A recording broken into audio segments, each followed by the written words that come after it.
Cinema చెప్తే జనం వింటారు. సినిమాకి ఆ సత్తా ఉంది, సినిమాకి ఆ దమ్ము ఉంది. కానీ సినిమా వాళ్ళు ఏం చెప్పినా జనం వింటారా? చూద్దాం. ఈ వీడియోలో మనం ఎన్ కన్వెన్షన్ సెంటర్ని నిన్న కూల్చడం కరెక్టా అనే దాని గురించి విశ్లేషణ చేద్దాం.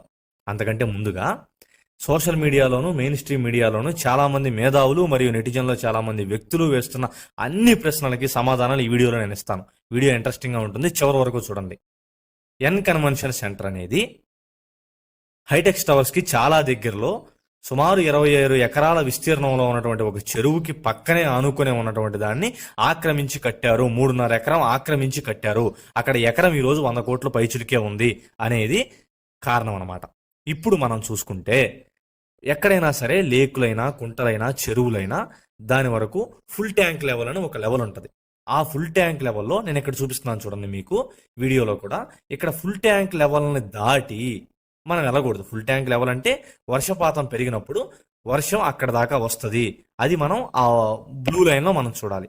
తర్వాత బఫర్ జోన్ అని ఉంటుంది. అంటే అతివృష్టి కలిగి వర్షం ఇంకా ఎక్కువైపోయి చెరువులు, కుంటలు పొంగితే అప్పుడు ఇంకా వాటర్ ముందుకు వస్తాయి కదా, అది ఆ గ్రీన్ లైన్ బఫర్ జోన్. అంటే ఆ బఫర్ జోన్ దగ్గర కూడా మనం వెళ్ళి ఇల్లు కట్టకూడదు. ఏ కట్టడాలు కూడా కట్టకూడదు, నిషేధం. ఇక్కడ మీరు ఎన్ కన్వెన్షన్ అనేది చూసుకుంటే బఫర్ జోన్ని దాటే ఉంది. మీరు క్లియర్గా గ్రీన్ లైన్ చూడండి. ఎన్ కన్వెన్షన్ అనేది బఫర్ జోన్ని దాటే కట్టాడు. అది వదిలిపెడితే అసలు చెరువులోకి వెళ్ళిపోయాడు. ఆ బ్లూ లైన్ ఏదైతే ఉందో అది చెరువు, ఇంకా అవతల చెరువే. ఇంకది ఆ చెరువు అవతల గోడ కట్టి కట్టడాన్ని కట్టాడు. యువతల మీకు ఖాళీ ఫ్రీ స్పేస్ ఏదైతే చాలా చెట్లు అవన్నీ కనపడుతుందో అదంతా ఫ్రీ స్పేస్. అది నాగార్జున గారు సొంతంగా డబ్బులు ఇచ్చి కొనుక్కున్న ల్యాండ్. ఇదే ఎన్ కన్వెన్షన్ సెంటర్ ముందుకు కట్టుకోవచ్చు, కట్టుకోవాలా, వెనక్కి వెళ్ళిపోయి పూర్తిగా చెరువులో కట్టేశాడు. అందువల్ల దాన్ని కూలగొట్టడం జరిగింది. దీనికి సంబంధించి హైడ్రా కమిషన్ అయినటువంటి రంగనాథ్ గారు ఏం చెప్తున్నారంటే, ఇంతకుముందు నిజాంపేటలో కూడా మేము కట్టడాన్ని ఇలాగే పగలగొట్టాము, అక్కడ కూడా వాళ్ళు హైకోర్టు నోటీసులు చూపించారు.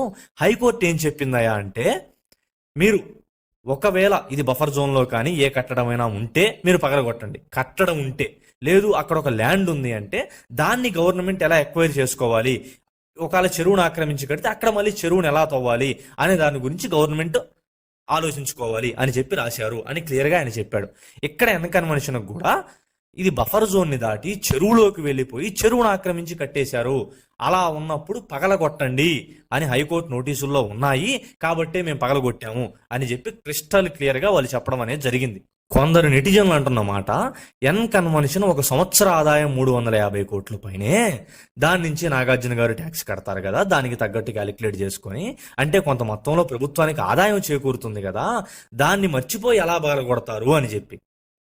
ఒక 45 నిమిషాల సేపు వానొస్తేనే హైదరాబాద్ నగరంలో నదులైపోతున్నాయి. వెహికల్స్ మనం ద్విచక్ర వాహనంలో వెళ్తే మన బైక్స్ అన్నీ కొట్టకపోతున్నాయి.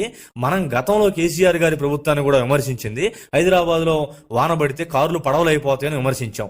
రేపు రేవంత్ రెడ్డి గారి ప్రభుత్వానైనా మనం అలాగే విమర్శిస్తాం. ఈ సమస్యలన్నిటికీ కారణం ఏంటి? ఆ చెరువులు, కుంటలు, పూడికల్లోకి ఈ వర్షపు నీటిని వెళ్ళనీయకుండా అడ్డంగా కట్టిన ఇలాంటి కట్టడాలే కదా. ఇలాంటి కట్టడాలు ఉండబట్టే కదా మనం రోడ్ల మీద వెళ్తా సమస్యల పాలవుతుంది.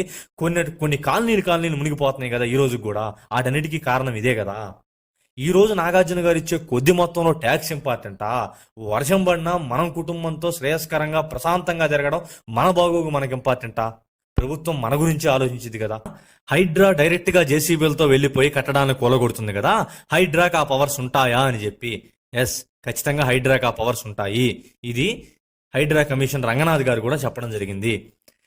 ఏ రాష్ట్ర ప్రభుత్వం అయినా సరే అక్కడ ఉన్నటువంటి విస్తృత పరిస్థితుల దృష్ట్యా ఒక సంస్థని ప్రభుత్వ రంగంలో ఇమిడింపజేసుకుని ఏర్పాటు చేసుకుంటే దానికంటూ చట్టసభల్లో ఆమోదం పొందిన తర్వాత ఒక జీవోని వాళ్ళు ప్రిపేర్ చేసుకొని విడుదల చేసిన తర్వాత ఆ జీవో త్రూ వచ్చిన ఏ ఆర్గనైజేషన్ అయినా సరే ఖచ్చితంగా దాని పరిధుల్లో పనిచేస్తుంది.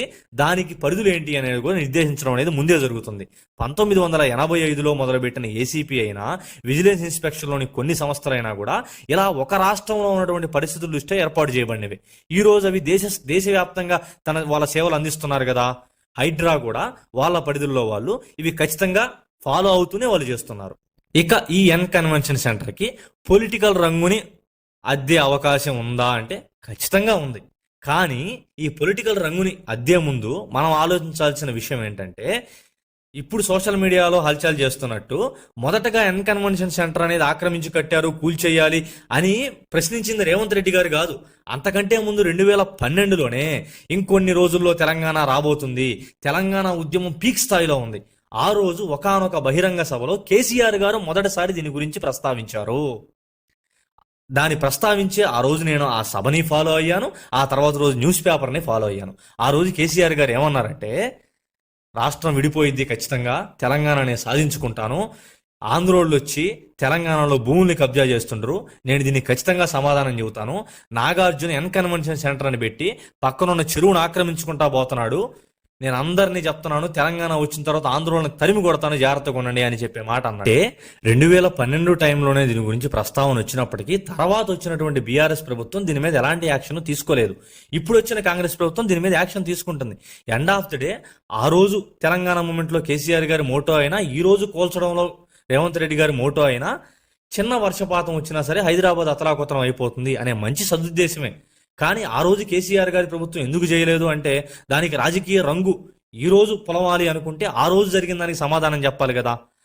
2012లో మీరని 2014లో ప్రభుత్వం వచ్చిన తర్వాత ఎందుకు చేయలేదు అంటే మీరు అదే నాగార్జున దగ్గర దుడ్డు తీసుకొని మానేశారా అనే క్వశ్చన్ సామాన్యుల నుంచి రైజ్ అవుతుంది కదా. నిన్న కేటీఆర్ గారు విమర్శించిన మరో విమర్శ ఏంటంటే, మంత్రి పొంగులేటి గారి ఫామ్ హౌస్, V6 వివేక్ గారి ఫామ్ హౌస్, గుత్తా సుఖేందర్ రెడ్డి గారి ఫామ్ హౌస్, కేవీపీ గారి ఫామ్ హౌస్, ఇలా ఏవైతే ఫామ్ హౌస్లు ఉన్నాయి ఇవి కూడా చెరువులను ఆక్రమించి కట్టినవే కదా, వీటి మీద యాక్షన్ తీసుకోరా అని చెప్పి. దీని గురించి ఐ థింక్ బీఆర్ఎస్ వాళ్ళు కోర్టుకు వెళ్లే అవకాశం కూడా ఉంది.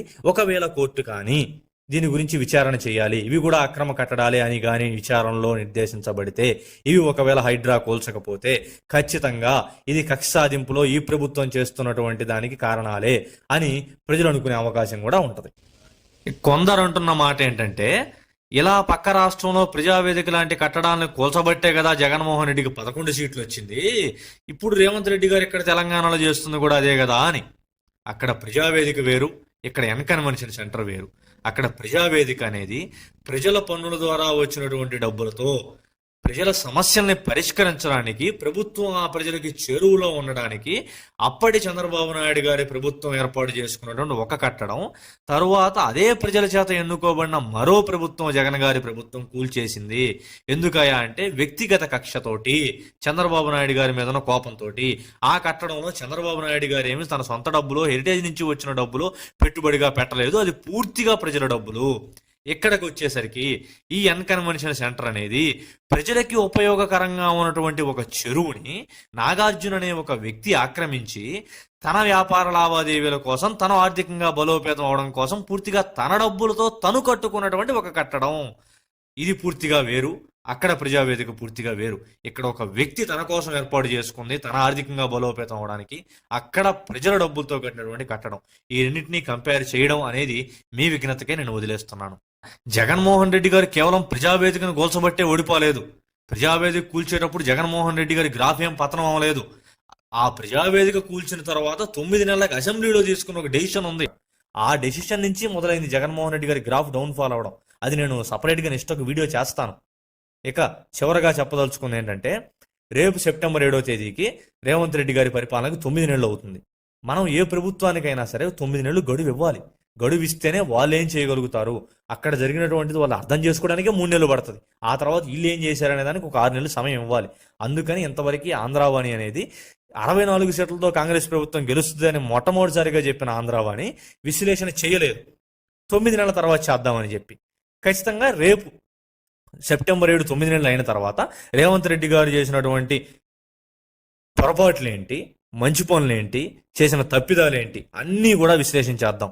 ఈ రోజుకి ఆంధ్రావాణి ప్రజల తరపున న్యూట్రల్గానే ఉంది, ఇక ముందు కూడా న్యూట్రల్గానే ఉంటుంది. నిజం కావాలి అంటే మీరు ఆంధ్రావాణి సబ్స్క్రైబ్ చేసుకోండి.